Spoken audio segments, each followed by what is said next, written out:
ini saya sedang berada di depan Museum Kirtigriya yang merupakan tempat tinggal dari Bapak Pendidikan Nasional, yaitu Bapak Ki Hajar Dewantara.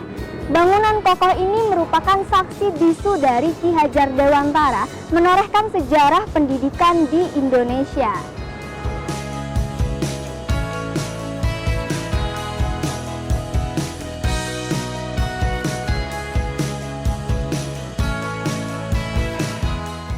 Bangunan yang dahulu menjadi kediaman pribadi Ki Hajar Dewantara beserta istrinya pada tahun 1938 ini disulap menjadi museum yang banyak menyimpan benda dan koleksi bersejarah serta catatan-catatan penting selama hidupnya. Sebelum diresmikan menjadi Museum Dewantara Kirtigriya, bangunan ini sudah lama dijadikan sebagai Dewantara Memorial. Barulah pada tanggal 2 Mei 1970, museum ini diresmikan Nyi Hajar Dewantara dan dibuka untuk umum hingga saat ini.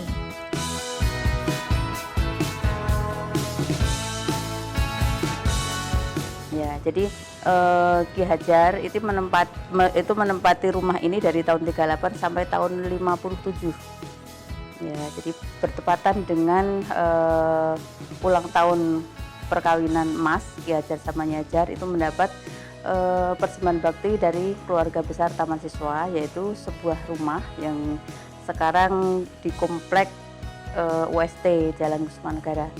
Nah, di situ. Jadi Ki Hajar pada tahun 57 itu pindah ke rumah yang pemberian dari keluarga besar Taman Siswa. Nah, kemudian pada tahun 1959 setelah pada tahun 58 Ki Hajar mengumumkan gagasannya agar rumah yang di komplek perguruan Taman Siswa Jalan Taman Siswa ini dijadikan museum, kemudian disetujui. Nah, kemudian pada tahun 59 Ki Hajar itu. Nah, pada tahun 60-an itu di pertengahan tahun 60-an itu sudah terbentuklah Museum Taman Siswa, tapi belum museum, tapi baru Dewantara Memorial. Jadi setelah itu gagasan Ki Hajar itu disetujui, kemudian mengumpulkan para keluarga Taman Siswa dari maju luhur, sejarawan, itu kemudian terbentuklah sebuah Dewantara Memorial. Koleksi Museum Dewantara Kirtigriya diantaranya 879 jenis surat, perlengkapan rumah tangga, foto dan film, hingga ribuan buku dalam berbagai tulisan dan bahasa. Salah satu koleksi mahakarya diantaranya piano milik Ki Hajar Dewantara. Masterpiece itu di sini ada piano, ya.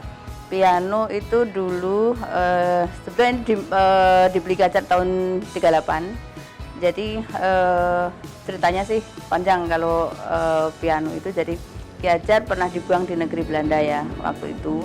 Jadi waktu itu tanggal 6 September dari sini, kemudian di kapal itu pas tanggal 14 September. 14 September itu ulang tahun istrinya. Kebetulan itu beliau kan waktu itu pengantin baru, jadi Nyi Hajar ikut.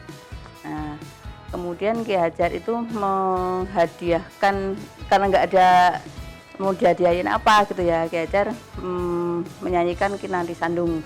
Kinanti Sandung itu ciptaan Mangkunegoro IV yang intinya, yang artinya itu panjang sih, itu masalah asmara juga, kemudian seperti perjalanan Ki Hajar lah itu, jadi lewat jurang gini-gini kan gitu ya.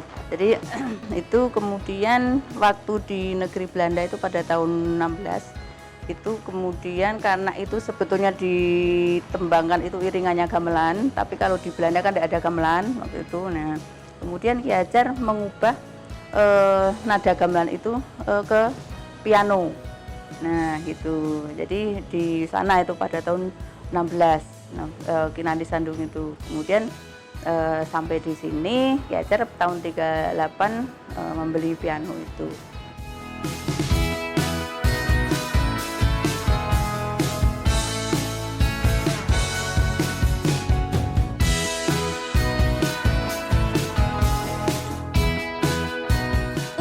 meminimalisir resiko kerusakan, Museum Dewantara juga melakukan berbagai upaya perawatan.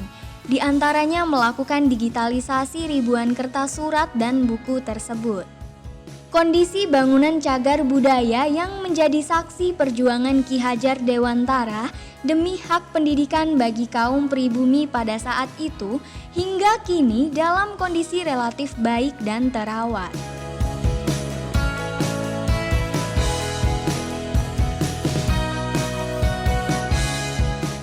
Salam bahagia, salam sahabat museum, museum di hatiku.